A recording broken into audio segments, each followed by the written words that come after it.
ఇంకా సిగ్గులేక ఇవాళ సంకలు గుద్దుకుంటున్నారు. ప్రపంచంలో ఎక్కలేని టెక్నాలజీ తెచ్చినామని.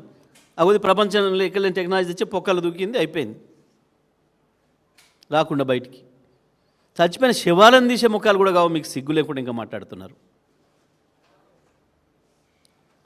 ఇక్కడ వాళ్ళు కారు కాబట్టి పాపం ఆ కార్మికులు, ఆ కుటుంబాలు మీడియాకు అందుబాటులో లేరు కాబట్టి బతికిపోతున్నారు. అసలు ఎట్లా నిద్రపడుతుంది? గంత ద్రోహం చేసి ఇవాళ ఏదైతే సర్వే చేసినామని చెప్పి గొప్ప చెప్పుకోవడానికి పోయినరో ఈ మునగాని టెక్నీషియన్లు,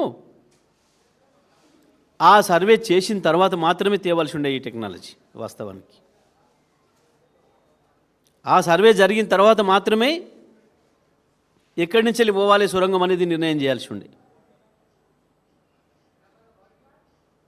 ఏ సర్వే లేకుండా, ఏది లేకుండా కేవలం ఆనాడు కమిషన్లకు కక్కుర్తిపడి ప్రపంచంలో ఎవడు పట్టించుకొని టెక్నాలజీని తీసుకొచ్చి పెట్టి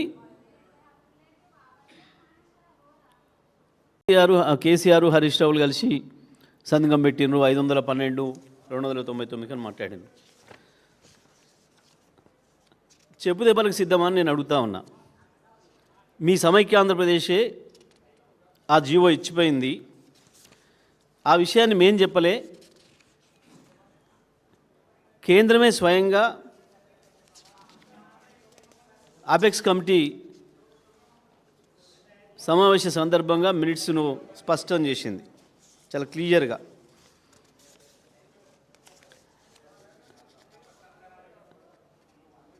రెండు 2013లోనే ప్రాజెక్టుల వారీగా నీళ్ళు కేటాయిస్తున్నాం, ఈ రకంగా తెలంగాణ ఆంధ్రప్రదేశ్లో విడిపోతే కూడా ఇబ్బంది లేకుండా అని చెప్పి చెప్తూ మోసం చేస్తూ తెలంగాణను ఆనాటి సమైక్య ఆంధ్రప్రదేశ్లో ప్రాజెక్టుల వారీగా రాసిచ్చింది.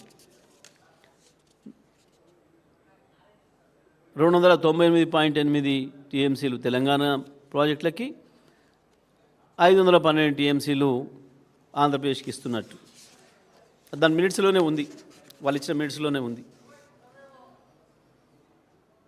ఆ తర్వాత అనేక వేదికల మీద కేసీఆర్ గారు వ్యతిరేకిస్తూ మా వాటా 713 రావాలి, నిగర జలాలు మిగిలిన జలాలు మొత్తం కలిపి మా కృష్ణాలో 713 టీఎంసీలు రావాలి అని చెప్పి ప్రతి వేదికలో కొట్లాడి ట్రిబ్యునల్ వేయాలి మాకు ప్రత్యేకంగా. ఆనాడు కేవలం ఆంధ్రప్రదేశ్, మహారాష్ట్ర, కర్ణాటకలే ఉన్నాయి కాబట్టి మాకు నష్టం జరుగుతుంది, ఇవాళ మేము సొంత రాష్ట్రంగా అయినాం కాబట్టి మా వాటా మాకు రావాలి, దానికి కమిషన్ వేయాలి అని చెప్పి కొట్లాడి వేయించింది కేసీఆర్ గారు. ప్రతి వేదికలో మేము వ్యతిరేకించుకుంటూ వచ్చినాం. ఆ ఇచ్చిన 299 టీఎంసీలను వాడే మొక్కలు కాదు మీరు. దానికి కూడా కేఆర్ఎంబి గత సంవత్సరం లెటర్ రాసింది. ఈసారి 1010 టీఎంసీల నీళ్ళు వచ్చినాయి అందుబాటులోకి. ఆంధ్రప్రదేశ్ వాళ్ళ వాటా 630 టీఎంసీలు అయితే ఇంకా ఎక్కువ వాడుకుంది. ఇప్పటికీ 650 పైన వాడుకున్నారు ఆంధ్రప్రదేశ్. మీ తెలంగాణ ముఖాలకి 250 కూడా వాడలేదు, ఇంకా మీవే ఉన్నాయి, ఇంకా 66 టీఎంసీలు వాడుకోండి అని చెప్తే కూడా నాగార్జున సాగర్ ఎడమ కాలువ కింద పంట పొలాలు ఎండబెట్టారు తప్ప నీళ్ళు మీ ముఖాలకి.